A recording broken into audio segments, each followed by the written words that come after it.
दोस्तों स्वागत है आप सभी का आपके अपने YouTube channel Pandey ji technical 2.0 में। और आज के इस वीडियो के माध्यम से हम आपको अप्लाइड फिजिक्स के बहुविकल्पीय प्रश्नों को कराएंगे। जैसा कि आपको पता है कि बहुविकल्पीय प्रश्न भी पॉलिटेक्निक के सेमेस्टर परीक्षा में पूछे जाते हैं, तो बहुविकल्पीय प्रश्नों को आज के इस वीडियो के माध्यम से कराने वाले हैं। ठीक है, पहले चैप्टर के जितने बहुविकल्पीय प्रश्न होंगे वो सभी इंपॉर्टेंट बहुविकल्पीय प्रश्न आज के इस वीडियो के माध्यम से कवर हो जाएंगे। यदि आपने अभी तक अप्लाइड फिजिक्स की लाइव क्लासेस नहीं देखी हैं तो आपको वीडियो के डिस्क्रिप्शन सेक्शन में लिंक मिल जाएगा। इसके अलावा यदि आपको सिलेबस के लिंक जानना है तो भी हम चैनल के माध्यम से आपको वीडियो का डिस्क्रिप्शन सेक्शन यदि आप चेक करेंगे तो आपको हम लिंक भी दे देंगे। ठीक है, चलिए अब बढ़ते हैं हम दोस्तों अपने वीडियो की तरफ और शुरुआत करते हैं अपने वीडियो को। ये इंपॉर्टेंट सेशन होने वाला है, इसमें सभी एक एक नंबर के प्रश्न जो है हमारे कवर हो जाएंगे। ठीक है, पॉलिटेक्निक के सेमेस्टर परीक्षा में एक एक नंबर के 10 प्रश्न पूछे जाते हैं। ठीक है, तो सभी चैप्टर महत्वपूर्ण हैं और सभी चैप्टर से पूछे जाते हैं। ठीक है, क्वेश्चन भौतिक राशि की विमा किसे कहते हैं आपको बताना है। तो भौतिक राशि की विमा का तो मैंने डिटेल में आप देखना चाहते हैं तो पहले वाले लेक्चर में हमने कवर कर दिया है। तो इसका डेफिनेशन सिंपल तौर पर हमको याद कर लेना है कि भौतिक राशि की विमाएं क्या होती हैं। वे घातें होती हैं जिन्हें हम उस राशि के मात्रक को व्यक्त करने के लिए मूल मात्रकों पर चढ़ाते हैं। ठीक है, क्या करते हैं हम, जितनी सारी हमारे पास फिजिकल क्वांटिटी है उन सभी फिजिकल क्वांटिटी को हम चेंज करते हैं किसमें, हम मूल मात्रकों के पदों में व्यक्त करते हैं। तो वे घातें होती हैं, ठीक है, जिनको हम मूल मात्रकों पर चढ़ाते हैं। ओके, दूसरा है आप लोगों का, निम्न में से किस भौतिक राशि की विमा नहीं होती लेकिन मात्रक होता है। ठीक है, आपको बताना है कि कौन सी ऐसी राशि है जिसकी विमा तो नहीं होती लेकिन मात्रक जरूर होता है। ठीक है, तो आपके पास विकृति है, कोण है और ऊर्जा है। तो आपको पता है कि कोण के मात्रक होता है रेडियन या स्टेरेडियन। ठीक है, और लेकिन इसकी विमा नहीं होती है। ठीक है, तो ये ऐसी फिजिकल क्वांटिटी है जिसकी मात्रक तो होता है लेकिन विमा नहीं होता है। ठीक है, विकृति की भी बीमा होती है और ऊर्जा की भी बीमा होती है। ठीक है, तो इतना याद रखिएगा आप लोग।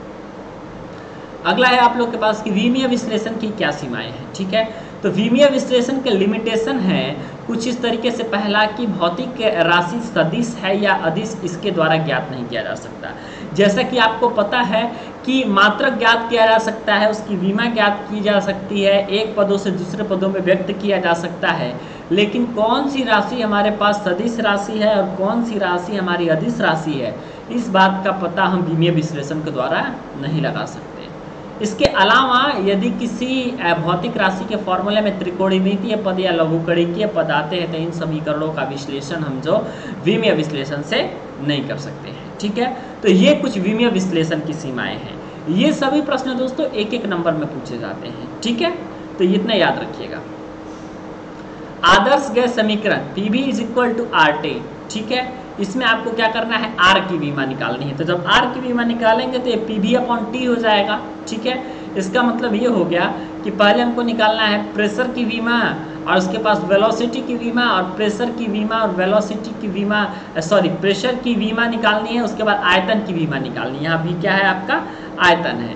तो आयतन का तो जानते हैं आप, लंबाई गुणे चौड़ाई गुणे ऊंचाई होता है, तो L³ हो जाएगा आप लोग का आयतन का विमा, L × L × L, L³ हो जाएगा। प्रेशर का विमा आप लोग निकाल लेंगे। ठीक है, और उसके पश्चात RT में से आपको निकालना है किस चीज़ का है, तो R का निकालना है तो T डिनोमिनेटर में चला जाएगा और T आपका टेम्परेचर होता है, किसका हो जाएगा, T डिनोमिनेटर में तो θ⁻⁻1। तो ये हो गया आपके आदर्श गैस के विमीय समीकरण, आदर्श गैस में R का विमीय सूत्र। ठीक है, काफ़ी ज़्यादा बार पूछा जाता है। ठीक है, अब आप लोगों को ये पूछा जा रहा है कि ये मापी गई राशि है। ठीक है, और इस मापी गई राशि में दिया हुआ है 20.030। तो आपको बताना है कि इस राशि में कितने सार्थक अंक है। ठीक है, सार्थक अंक की भी क्लासेस हो चुकी हैं, तो यदि आपको याद आ रहा है, आपको सारे फॉर्मूले सार्थक अंक के पते हैं, तो आप हमें कमेंट करके ज़रूर बताइएगा। ठीक है, अगला आपके पास फॉर्मूला है क्रमबद्ध त्रुटियाँ किसे कहते हैं। ठीक है, इसको हम सिस्टमेटिक एरर कहते हैं। तो क्रमबद्ध त्रुटियाँ क्या होती हैं, ये एक डायरेक्शनल त्रुटियाँ होती हैं, मतलब यूनि डायरेक्शन में जाती हैं। यदि पॉजिटिव में त्रुटि होते जा रही है तो लगातार पॉजिटिव में ही त्रुटि होते जाएगी। ठीक है, यदि हमारी नेगेटिव में त्रुटि होते जा रही है तो हमारी लगातार नेगेटिव में ही त्रुटि होती जाएगी। तो इनको हम क्रमबद्ध त्रुटियाँ कहते हैं। ठीक है, इसके अलावा एक एक नंबर का और महत्वपूर्ण प्रश्न मैं डिस्कशन करूं तो आपके पास आता है अब सापेक्ष त्रुटि किसे कहते हैं। तो माध्य परम त्रुटि व मध्यमान का जो अनुपात होता है वो हमेशा सापेक्ष त्रुटि के बराबर होता है, ठीक है। इसके अलावा जब भी हम सापेक्ष त्रुटि को यानी कि जब भी हम माध्य परम त्रुटि और मध्यमान का अनुपात निकाल करके 100 से गुणा कर देंगे ना तो ये हमारी प्रतिशत त्रुटि हो जाएगी। क्यों? क्योंकि जब ये सापेक्ष त्रुटि होती है तो सापेक्ष त्रुटि को ही जब हम प्रतिशत में व्यक्त कर देते हैं तो हमारी क्या हो जाती है, वह प्रतिशत त्रुटि हो जाती है, ठीक है। इतना क्लियर हो गया आप लोग का। ये सब एक एक नंबर के छोटे छोटे प्रश्न हैं जिनका उत्तर आपको एक लाइन या 2 लाइन में मुश्किल से लिखना है, ठीक है। अब आपको मैं बताता हूँ एसआई प्रणाली के बारे में, ठीक है। तो एसआई प्रणाली क्या होती है कि 7 मूल मात्रकों तथा 2 पूरक मूल मात्रकों पर आधारित जो माप की प्रणाली होती है उसको हम एसआई सिस्टम कहते हैं, ठीक है। इतना क्लियर हो गया। इसके अलावा जो आपके पास सबसे महत्वपूर्ण चीज़ है वो है आप लोगों के पास बीमा निकालने का, ठीक है। फिर आपके पास बीमा निकालने का क्वेश्चन आ रहा है और आपको बीमा निकालने का क्वेश्चन इस बार मैं आपको थोड़ा सा हिंट दे दूंगा और आपको कंप्लीट करना है, ठीक है।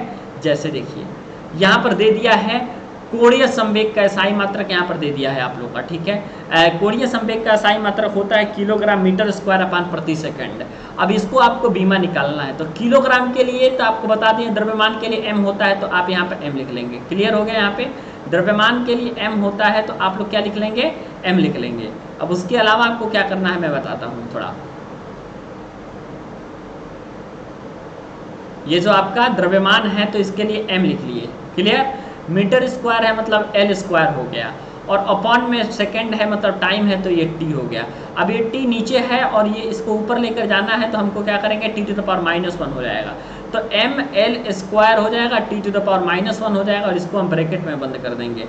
तो इस प्रकार हमको ये क्या प्राप्त हो जाएगा, इस प्रकार से हमको ये प्राप्त हो जाएगा बीमा, ठीक है। तो आपको पता चल गया कि बीमा किस प्रकार से प्राप्त होता है। तो बीमा के लिए मैंने ऑलरेडी पहला लेक्चर आपको अपलोड कर दिया है, ठीक है, ये जान जाइएगा। बल आघूर्ण का मात्रक जो है न्यूटन मीटर है तो न्यूटन हो गया आपका MLT न्यूटन का F बराबर m/a, ठीक है। यहाँ से देख लीजिएगा, आपको मैं इस बात का हिंट दे देता हूँ किस तरीके से ये फॉर्मूला निकलेगा। देखिए न्यूटन मीटर है तो न्यूटन मतलब फोर्स, तो फोर्स बराबर F बराबर क्या होता है, m/a होता है। मतलब द्रव्यमान मतलब m की बीमा और a मतलब त्वरण। त्वरण मतलब क्या होता है, त्वरण होता है मीटर प्रति सेकंड स्क्वायर, मतलब कि मीटर का L हो जाएगा L to the power T, LT to the power -2। तो ये हो गया आपका इस तरीके से इसका बीमा आप लोग निकालिएगा, ठीक है। उम्मीद है ये वीडियो आपको पसंद आई होगी और ये वीडियो यदि आप लोग को पसंद आती है, आपने यदि इंटरमीडिएट की पढ़ाई अच्छे से की हुई है तो निश्चित तौर पे आपके लिए ये वीडियो काफ़ी ज़्यादा आसान हो जाने वाली है, ठीक है। तो आपको ये वीडियो के बारे में जानकारी ले लेनी है, साथ ही साथ डिस्क्रिप्शन सेक्शन को आपको ज़रूर से चेक कर लेना है, ठीक है। यदि डिस्क्रिप्शन सेक्शन को आप चेक कर लेते हैं तो आप लोगों को कोई प्रॉब्लम नहीं होगा, ठीक है।